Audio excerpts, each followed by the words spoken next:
আজকের গল্প জাদুই করাতের ন্যায়। রমেশ ও গোপাল নামে দুই ভাই রামগড় শহরে থাকত।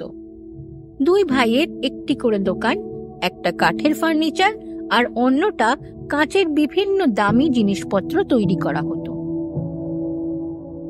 ছোটবেলা থেকে দুই ভাই একসাথে থাকত, কিন্তু বিয়ে করার সাথে সাথেই কখন যে একে অপরের শত্রু হয়ে যায় তারা টের পায়নি। আসলে রমেশের ছোট ভাই ছিল গোপাল। তার বউ বাবলি খুব বুদ্ধিমতী ছিল।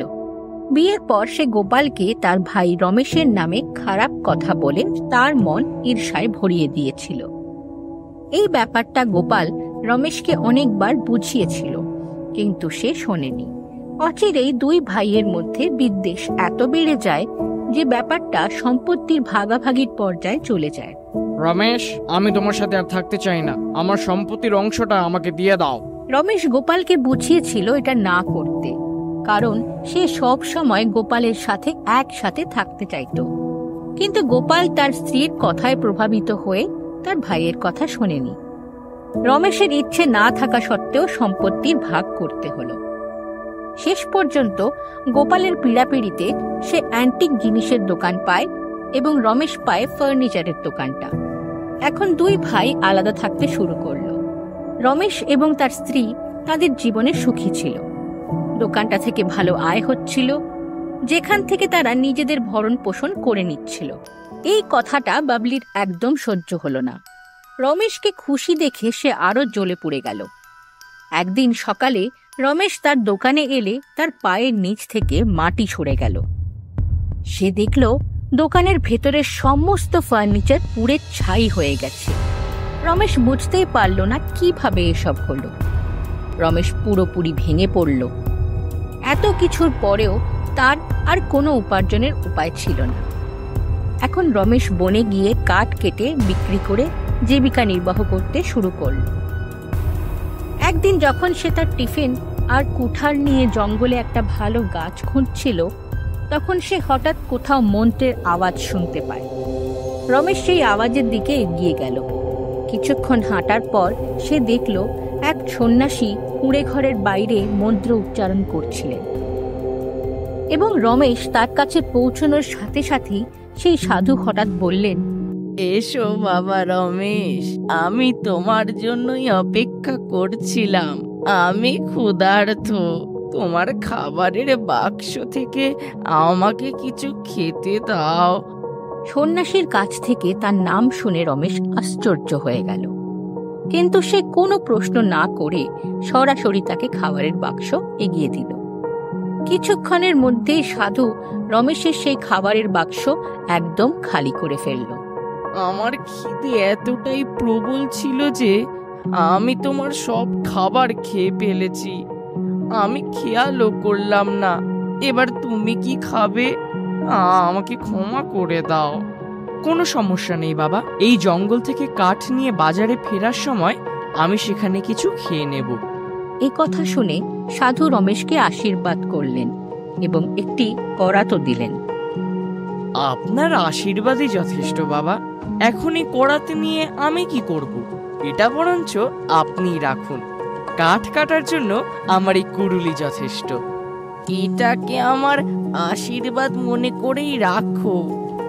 আমিও এই বনে কাঠ কাটতাম, তখন একজন সাধু খুশি হয়ে আমাকে দিয়েছিলেন এবং আজকে এটা আমি তোমাকে দিচ্ছি, কারণ তোমার হৃদয় পরিষ্কার।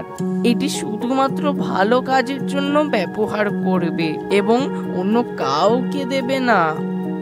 সাধুর উপদেশ মেনে রমেশ করাত নিয়ে জঙ্গলে চলে গেল কাঠ কাটতে। একটা মোটা তাজা গাছ দেখে কুড়াল দিয়ে কাটতে লাগলো। গাছটা অর্ধেক কাটা হলে হঠাৎ করে তার কুড়ালটা ভেঙে গেল। এখন এটা তার জন্য একটা বড় সমস্যা ছিল। তারপর সে সাধু বাবার দেওয়া করাত দিয়ে অর্ধেক গাছটা কাটার কথা ভাবল এবং করাতটা গাছে রাখা মাত্রই গাছটিকে এক ঝটকায় করাতটা মাটিতে ফেলে দিল। এটা দেখে রমেশ অবাক হয়ে গেল। এমনটা হলে কি হবে বুঝতে পারল না। তারপর তাড়াতাড়ি রমেশ করাত ব্যবহার করে কাটা গাছটাকে ছোট ছোট টুকরো করে ফেলল। সে অবাক হয়ে দেখল যে করাতটি নিজের থেকেই চলছে। কয়েক সেকেন্ডের মধ্যে সেই জাদুই করাত গাছটাকে টুকরো টুকরো করে ফেলল। এটা দেখে রমেশ খুব খুশি হয়ে গেল। তারপর খুশি হয়ে বাড়ি ফিরে এলো।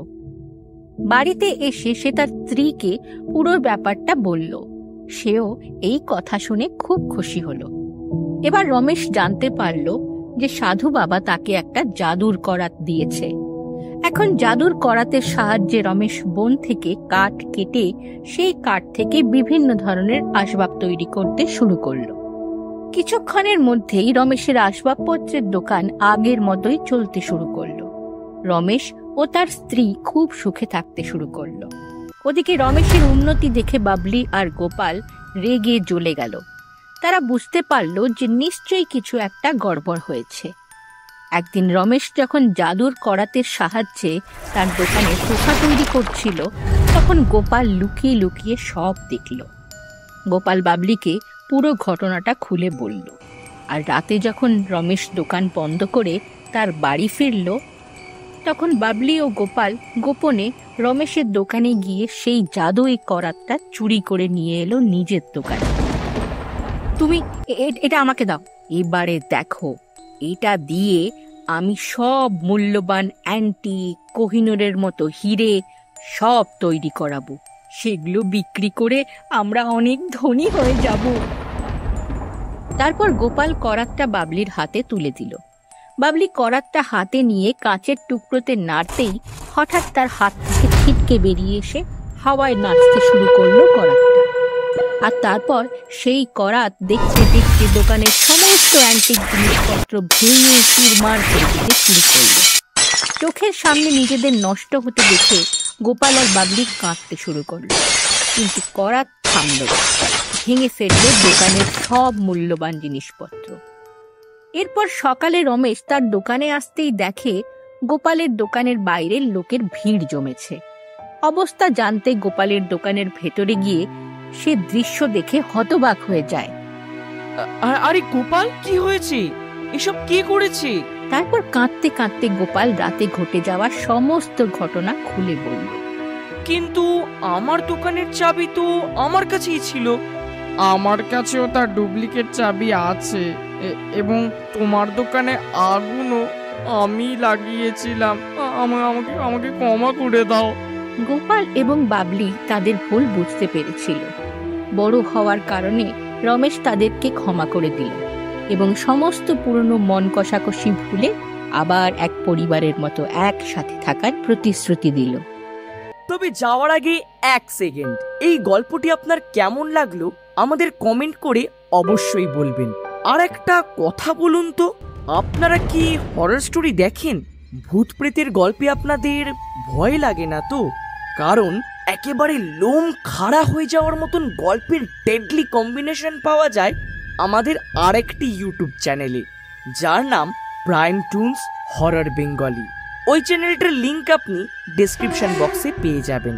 তবে তার আগে একটি কথা আমি বলে দিই, আমার শিশু এবং দুর্বল হৃদয়ের বন্ধুরা এই চ্যানেলে ভুলেও যাবেন না, কারণ এই চ্যানেলে ভূত প্রেত, ডাইনি বুড়ি, শাকচুন্নি, ব্রহ্মদৈত্যের গল্পের এমন ভয়ঙ্কর কালেকশন পাবেন যে আপনার লোম খাড়া হয়ে যাওয়ার গ্যারেন্টি আমাদের। ও যেতে যেতে আরেকটি শেষ কথা, এই গল্পটা যদি আপনাদের ভালো লেগে থাকে তাহলে প্লিজ চ্যানেলটিকে সাবস্ক্রাইব করুন।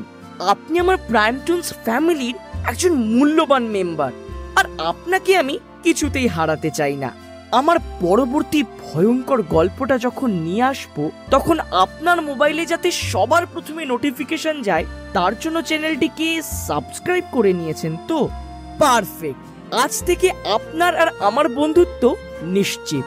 আপনার নিজের নাম কমেন্ট সেকশনে লিখুন, আমি নিশ্চয়ই রিপ্লাই করব। পরবর্তী ভিডিওতে দেখা হচ্ছে, ততক্ষণ যুক্ত থাকুন এবং মজা করতে থাকুন।